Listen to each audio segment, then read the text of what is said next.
Tras largas horas de agonía consagradas en la ceremonia del adiós, texto escrito por Simone de Beauvoir,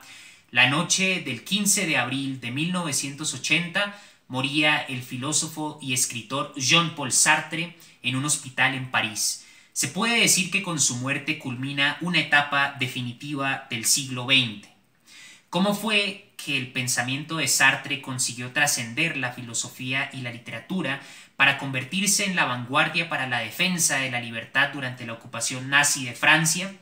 para convertirse en un movimiento político de solidaridad con la Unión Soviética, con la Revolución Cubana? Un movimiento que respaldó las reivindicaciones de los estudiantes durante las revueltas de mayo del 68, un movimiento que rechazó la invasión soviética a Hungría y a Checoslovaquia, que rechazó el imperialismo norteamericano, pronunciándose en contra de la guerra de Vietnam y de la guerra de Corea, entre muchas otras iniciativas políticas. Para dar respuesta a la pregunta de por qué Sartre fue una figura tan central en las convulsiones políticas del siglo XX, voy a basarme en el presente video en el libro El hermoso orgullo de ser libre,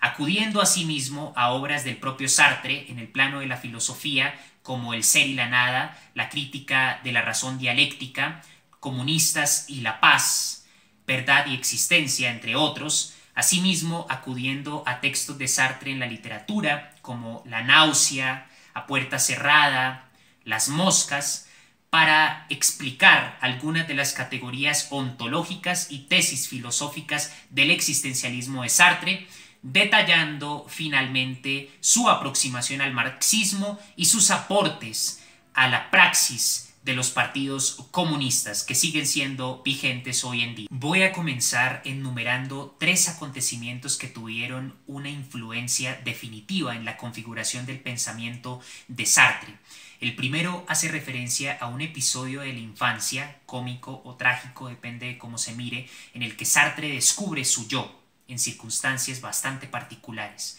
El segundo acontecimiento importante es la experiencia de Sartre como meteorólogo durante la Segunda Guerra Mundial y posteriormente como prisionero de guerra. Y por último, el impacto que tuvo en su pensamiento la Revolución Rusa, su aproximación al marxismo, que culminó en su vigente y bastante controversial crítica de la razón dialéctica. El primer acontecimiento importante para entender la configuración del pensamiento de Sartre y que se relata en el libro El hermoso orgullo de ser libre, constituye una anécdota bastante particular. Sartre se crió con la mamá y el abuelo porque el papá había muerto y durante su infancia tuvo una apariencia marcadamente femenina, rizos dorados, largos. Al abuelo no le gustaba que Sartre se viera como una niña, así que un buen día lo lleva para que le corten sus preciados rizos dorados, y aunque inicialmente Sartre se mostró emocionado ante la idea de sorprender a la mamá con un cambio drástico en su apariencia, poco después de que le cortaran sus rizos, contrae una infección que le va a causar estrabismo. Y al perder sus rizos dorados y con el estrabismo que le produjo esa infección, Sartre se vuelve consciente de su individualidad, como más tarde lo va a confesar en diferentes escritos, entrevistas, al descubrir su fealdad. Es en el descubrimiento de su fealdad que se reafirma su yo, la primera vez que se vuelve consciente de su individualidad y de su subjetividad. Ese descubrimiento de su individualidad, la manera en la que se vuelve consciente de su subjetividad, no es un descubrimiento solipsista, la manera cartesiana de una conciencia enclaustrada en sí misma, sino que el descubrimiento de su yo en función del hallazgo de su fealdad se da por la reacción que tienen aquellos que lo rodean. La mamá ya no lo ve como aquel niño hermoso con los rizos dorados, ahora lo ve como un niño sin pelo y que como resultado de una infección ahora es visco. De manera que mucho más adelante, cuando Sartre escribe su famosa obra de teatro A puerta cerrada, cuando el protagonista exclama que el infierno son los otros, podemos ver que el yo se encuentra determinado por el descubrimiento del otro, que se convierte en una categoría inefable y que en ese primer episodio de su infancia es la razón por la que Sartre se descubre a sí mismo, porque los demás comienzan a reaccionar ante su transformación física, ante el cambio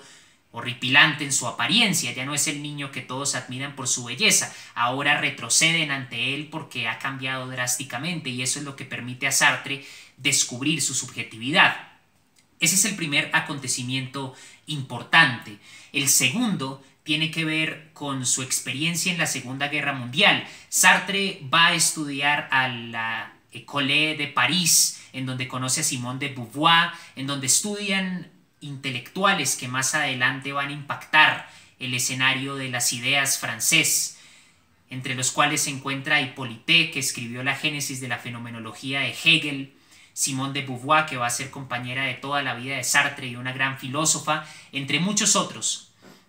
Después de estudiar en la École de París, en 1939, Sartre es obligado a prestar servicio militar como meteorólogo, y curiosamente Heidegger en la Primera Guerra Mundial también sirvió en las filas alemanas como meteorólogo.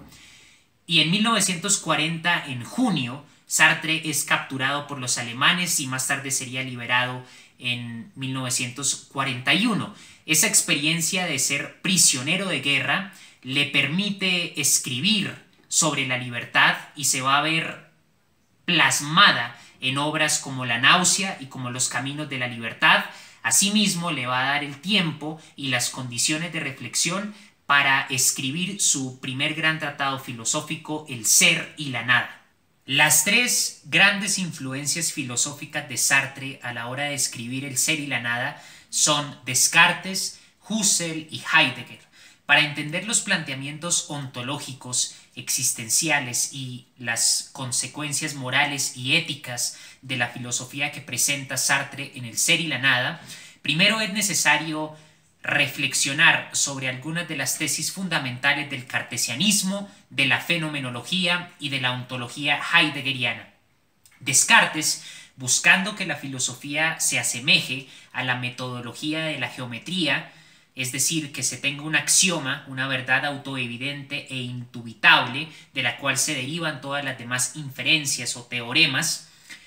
desarrolla el cogito ergo sum, el pienso luego existo, la noción de que la única certeza que podemos tener es la de nuestra propia existencia porque pensamos. Podemos dudar de la veracidad de la realidad, compararla con un sueño, no poder distinguir entre el sueño y la realidad, pero de lo único que no podemos dudar es de nuestra existencia porque pensamos. El cogito ergo sum es el axioma que permite las inferencias que se convierten en las tesis del cartesianismo, como la existencia de Dios, la noción de ideas claras y distintas como una metodología para llegar a un conocimiento válido. Y como resultado de el cogito ergo sum visto como axioma, como piedra angular del cartesianismo, se inaugura lo que se conoce como solipsismo, es decir, si lo único que no se puede poner bajo tela de juicio es la existencia del individuo porque piensa, el solipsismo se convierte en la conciencia enclaustrada en sí misma porque el mundo que rodea esa conciencia está sujeto a la duda. Esa conciencia es lo único que permite certeza, es lo único de lo que no se puede dudar. Husserl en el siglo XX se convierte en un rebelde del cartesianismo en la medida en la que va a proponer que la conciencia es intencionalidad. La conciencia solo es conciencia en la medida en la que es conciencia de algo. Es decir, ese solipsismo de la conciencia que puede dudar del mundo, pero no puede dudar de sí misma porque piensa, solo puede entenderse como conciencia, realizarse como tal, en la medida en la que aprehende la realidad. La conciencia tiene que ser conciencia de algo. Más adelante Husserl en Ideas va a acercarse al solipsismo cartesiano porque quiere encontrar el elemento trascendental del cogito, el elemento trascendental de la conciencia que sea intrínseco a la conciencia y que no dependa de la realidad externa para determinarse, es decir, aquello intrínseco a la conciencia que no necesita de los demás objetos de la realidad como objetos de conciencia para materializarse. Pero esas reflexiones del Husserl posterior, el Husserl de las ideas, son irrelevantes. El Husserl que más influye En Sartre, a la hora de escribir El ser y la nada, es el Husserl que propone la conciencia como intencionalidad y que rompe el solipsismo, afirmando que el yo necesita de los objetos de la exterioridad, de la realidad circundante, para ser realizada como conciencia. El solipsismo ya no puede ser la conciencia enclaustrada en sí misma, necesita de los demás objetos de la realidad para realizarse como conciencia. Heidegger, que en 1927 escribe su obra magna Sein und Zeit, Ser y Tiempo, va a propiciar términos como Dasein, el ser ahí, Geworfenheit, que significa en alemán arrojado, la noción de que somos arrojados a la existencia y de que por lo tanto la existencia precede a la esencia. Con estos elementos, Sartre va a proponer en El ser y la nada dos categorías ontológicas fundamentales: el ser en sí y el ser para sí. Ya Kant, en la crítica de la razón pura, propone la distinción ontológica entre fenómeno y noumeno. El fenómeno es la realidad física determinada por las leyes naturales. Recordemos el impacto que tuvo la física newtoniana para Kant en el siglo XVIII. Y el noumeno es el plano de la acción humana en donde cobra sentido la moral. Esa distinción entre fenómeno y noumeno es semejante a la distinción que hace Sartre entre el ser ahí y el ser para sí. El ser ahí constituye toda la materia inanimada que existe en el universo y cuyo origen o cuya existencia depende de procesos químicos, biológicos, físicos de los que se ocupa la ciencia.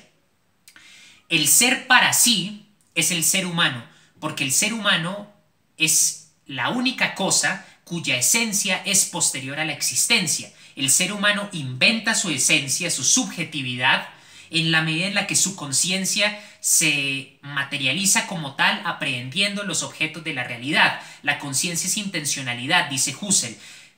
Sartre toma esa noción de Husserl de la conciencia como intencionalidad en el ser y la nada y lo incorpora a la noción del ser para sí. El ser para sí es aquel que aprehende la realidad por medio de la intencionalidad, que materializa la conciencia, que construye su esencia por medio de los actos. La acción va a constituir la forma en la que el individuo realiza sus posibilidades y ese individuo está condenado a ser libre. Después de que Sartre es tomado como prisionero, dura un año y vuelve a Francia para encontrar una Francia ocupada por los nazis y se atreve a escribir una obra de teatro titulada Las Moscas. Las Moscas toma como protagonista al hijo de Agamenón, Orestes, quien llega a su Argos natal y le reprocha a los habitantes de Argos haber dejado que Clitemnestra junto a su amante asesinaran a Agamenón, su padre, después de que volviera de los 10 años de la guerra de Troya. Sartre toma los elementos del mito griego y del teatro, recordemos las tragedias de Sófocles, de Esquilo, pero invierte la gran concepción de la condición humana que se había inaugurado desde el Edipo de Sófocles. En el Edipo de Sófocles se inaugura la noción de que el ser humano está sujeto a los engranajes del destino y de que el destino, de hecho, más allá del Edipo de Sófocles, por ejemplo en la Teogonía de Hesiodo, está por encima de los dioses. Zeus está predeterminado antes de nacer a destronar a Cronos. Cronos está predeterminado a destronar a Urano. De manera que incluso los dioses y los titanes están sujetos al destino. Pero Sartre en Las Moscas toma esa idea del destino para desarrollar la tesis de que el destino del hombre es que está condenado a ser libre. Y Zeus comenta que el gran secreto de los dioses y los reyes es que el hombre está condenado a ser libre. Orestes al final de Las Moscas reconoce cuál es su destino y lo acepta de forma heroica. Esa idea de que el hombre está condenado a ser libre la desarrolla primero literariamente en Las Moscas y luego la traduce al plano de la conceptualización filosófica en El ser y la nada. En El ser y la nada, Sartre va a declarar que la tragedia de la libertad consiste en el contraste entre la conciencia de que podemos realizar las distintas posibilidades que se presentan en nuestra vida, en nuestro proyecto de existencia como múltiples senderos que siempre se bifurcan, pero teniendo en cuenta que siempre pudimos haber elegido algo mejor, y eso produce angustia, pero esa angustia es parte de la belleza trágica de la libertad que constituye la esencia de la condición humana. A partir de las dos categorías ontológicas fundamentales del ser y la nada, el ser en sí y el ser para sí, Sartre va a proponer un individualismo radical en donde el propósito de la existencia humana vista como proyecto es que el individuo invente, construya su esencia continuamente para diferenciarse de la materia inanimada, de los objetos que son el ser ahí.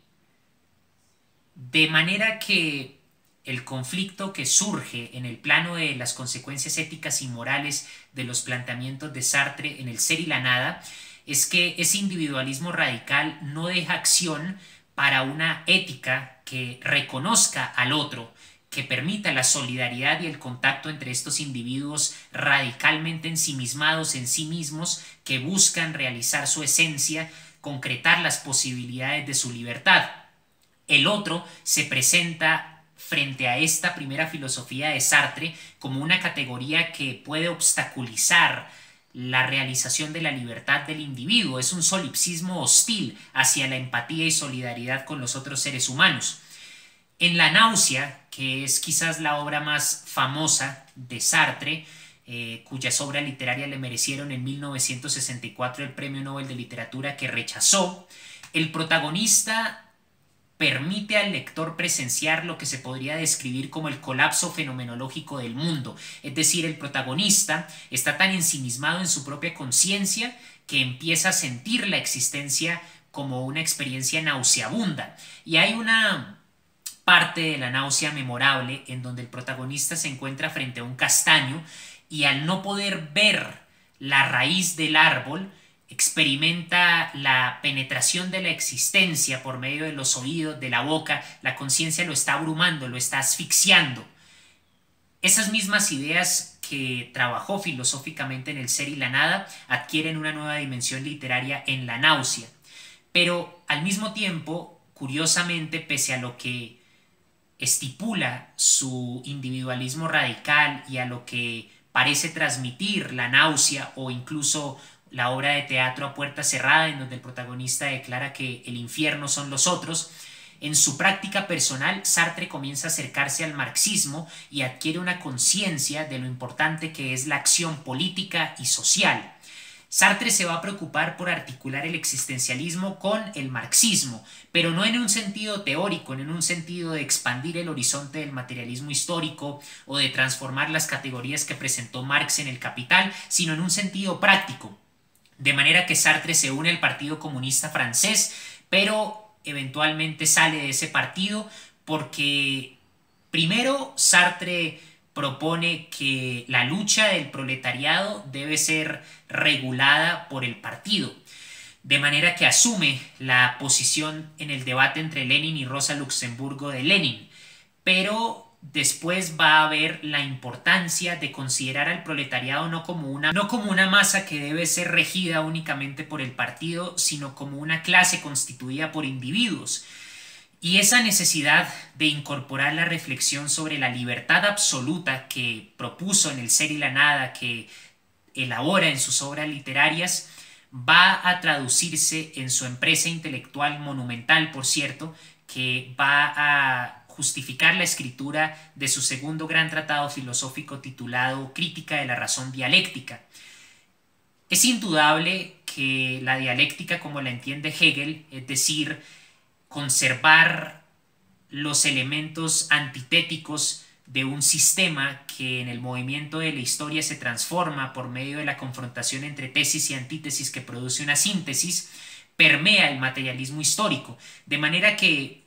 cierto marxismo, principalmente el que representa la Unión Soviética, considera que la transición del capitalismo al socialismo es inminente. El capitalismo está condenado a ser sepultado por la historia, por lo que los hombres pueden quedarse de brazos cruzados y simplemente esperar a que el movimiento de la historia sepulte el modo de producción capitalista. Pero a Sartre le preocupa ese elemento del marxismo perezoso influenciado negativamente por la dialéctica de Hegel, y por eso en crítica a la dialéctica, a la razón dialéctica, va a proponer que todo movimiento histórico parte primero de las acciones de individuos. Estos individuos se aglomeran en una serialidad, es el término que utiliza en esa obra, a partir de la serie